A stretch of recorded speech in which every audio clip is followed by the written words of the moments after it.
बिस्मिल्लाहिर्रहमानिर्रहीम। अस्सलाम वालेकुम दोस्तों, मैं हूं आपका दोस्त शाहिद हुसैन और आज हमारा टॉपिक है कानून शहादत आर्डर का आर्टिकल नंबर 17। आर्टिकल नंबर 17 पे हम आज बात करने वाले हैं। आर्टिकल 17 की जो हेडिंग है वो है गवाहों की अहलियत और तादाद।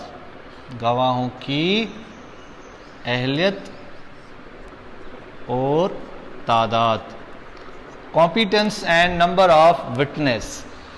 अब कानून शहादत हमें बता रहा है कि भाई किसी भी मामलात में जो गवाह होंगे, गवाहों की जो अहलियत होगी, जो तादाद होगा, कम से कम कितने होंगे कि कोई भी आप मामला तय करते हो तो कितने गवाह आप मुकर्रर करोगे। ठीक है जी।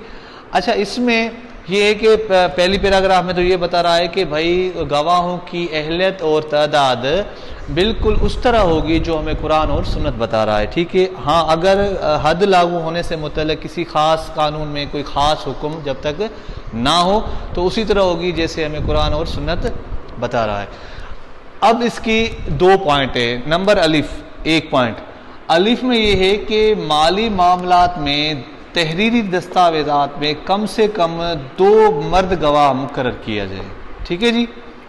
क्या कह रहा है कि अलिफ में माली या दस्तावेजी जो मामलात आप तय कर रहे हों, जिसको आप तहरीरी एक दे रहे हों, शक्ल दे रहे हों, उनमें कम से कम आप 2 मर्द गवाह मुकर्रर करें। अगर वो 2 मर्द गवाह अवेलेबल नहीं है, एक मर्द है, तो फिर एक मर्द और 2 औरतें मुकर्रर कीजिए। यानी 2 जो औरतें हैं वो एक मर्द के बराबर हैं, ताकि एक को अगर बात भूल जाए तो दूसरी उसको याद दिलाए। ये बता रहा है अलिफ में कानून शहादत का आर्टिकल 17। अच्छा, बे में क्या बता रहा है?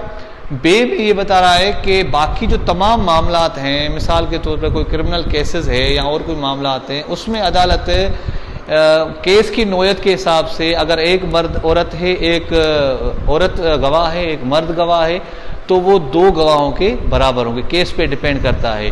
बाकी जो तहरीरी दस्तावेजात हों, जैसे हम निकाह नामा करते हैं, कोई अपना एग्रीमेंट करते हैं, तो उसके मुतल्लिक बयान किया गया है कि जब भी आप तहरीरी कोई फ्यूचर के लिए कोई भी एग्रीमेंट करें दस्तावेज़ पे, तो आप कम से कम 2 मर्द गवाह रखें। अगर 2 मर्द गवाह नहीं है तो एक मर्द और 2 औरतें रखें, ताकि एक औरत से अगर बात कोई भूल जाए तो दूसरी उसको याद दिलाए। बाकी आम जो दूसरे मामलात होते हैं, क्रिमिनल केसेस होते हैं, उनमें अगर एक मर्द गवाह है, एक औरत गवाह है, तो उनकी गवाही काबिल कबूल मानी जा सकती है।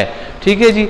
इसमें यह भी थोड़ा बयान किया गया है कि जो गवाह की जो अहलियत होती है वो गवाह कैसा होना चाहिए। गवाह ना एक आकिल होना चाहिए, बालिग होना चाहिए। ठीक है जी। और आज़ाद होना चाहिए, किसी की फेवर ना करता हो, ये थोड़ी बातें होनी चाहिए। ठीक है जी। आई होप कि आज का टॉपिक आपको समझ आ गया होगा। सिंपल सी बात है। आर्टिकल 17 में बता रहा है गवाहों की अहलियत और तादाद के मुतालिक। आई होप वीडियो अच्छी लगी होगी, और अच्छी लगी तो काइंडली सब्सक्राइब कीजिए मेरे चैनल को, लाइक कीजिए वीडियो को, शेयर कीजिए और कमेंट्स में मुझे ज़रूर अपनी राय से आगाह कीजिए। अपना बहुत सारा ख्याल रखिएगा। मिलेंगे नेक्स्ट वीडियो में, तब तक के लिए अल्लाह हाफिज़।